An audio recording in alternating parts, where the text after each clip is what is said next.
रेशम सुन, तुझे तेरे घर के लिए एक नौकर चाहिए था ना? हाँ, ये देख।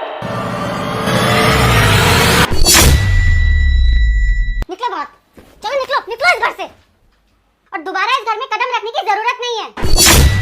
ये घर मैंने तुमसे अपने नाम इसलिए करवाया क्योंकि मुझे हमेशा से बड़े घर में रहने की आदत है। मुझे हमेशा से ऐसा पति चाहिए था जो मेहनत करे, घर में पैसे कमा के लाए। अरे लेकिन तुम तो एक नंबर के निठल्ले हो। चलो अब निकलो यहाँ से।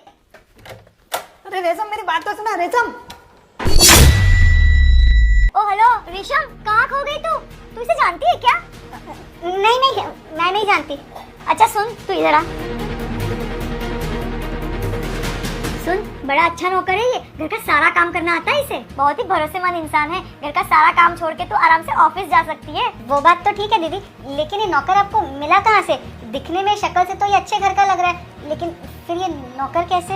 अच्छा ये वो हमारे सामने वाली जो बिल्डिंग है ना, वहाँ शर्मा जी रहते हैं, वहाँ ये काम कर रहा था। बड़ी अच्छी चाय बनाई थी इसने। रुक जा बेटा, इस वीडियो को लाइक करके चैनल को सब्सक्राइब करेगा तो इस सावन में तेरी सारी मनोकामनाएं पूरी होंगी।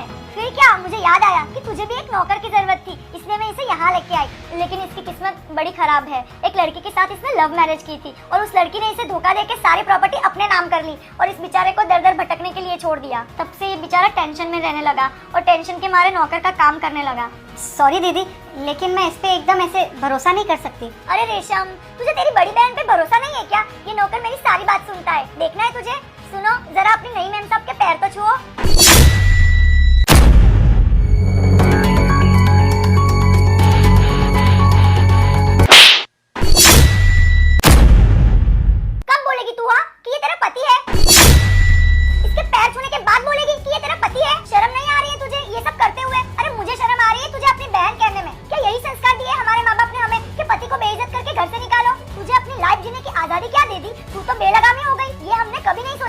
तुझे ये आजादी नहीं दी थी कि तू लव मैरिज करे और किसी की जिंदगी बर्बाद करे। अरे पैसों के लालच में तू इतना गिर जाएगी, हमने कभी नहीं सोचा था रेशम। ये तो अच्छा हुआ कि मैंने तुम दोनों की फोटो इनके फोन में देख ली, तब जाके जीजा जी ने मुझे सारी सच्चाई बताई, वरना तुम्हारी इस घटिया हरकत के बारे में हमें तो कभी पता ही नहीं चलता। देख रेशम, मैं तुझे बोल रही हूँ कि जीजा जी की सारी प्रॉपर्टी उन्हें वापस कर दे, वरना जीजा जी ने तो तुझे छोड़ दिया है, लेकिन मैं तुझे नहीं छोड़ूंगी। जीजा जी, इस लड़की की गलती की मैं आपसे माफी मांगती हूँ। और मुझे अपने बड़े बुजुर्गों की एक बात याद आ रही है कि हमेशा वो लोग ऐसा कहते थे कि शादी ब्याह जैसे रिश्ते बड़ों की आशीर्वाद और उनकी हाजिरी में ही होने चाहिए। और जीजा जी, ये क्या बात हुई? आपने अफेयर किया, लिव इन में रहे और फिर शादी कर ली किसी को बिना बताए। माँ बाप अपने बच्चों के लिए कभी बुरा नहीं सोचते, ये तो तुम्हें पता होना चाहिए। मैं आपकी बात समझ गया, मुझे उसी की गलती की सजा मिल रही है। भाविक, प्लीज मुझे माफ कर दो।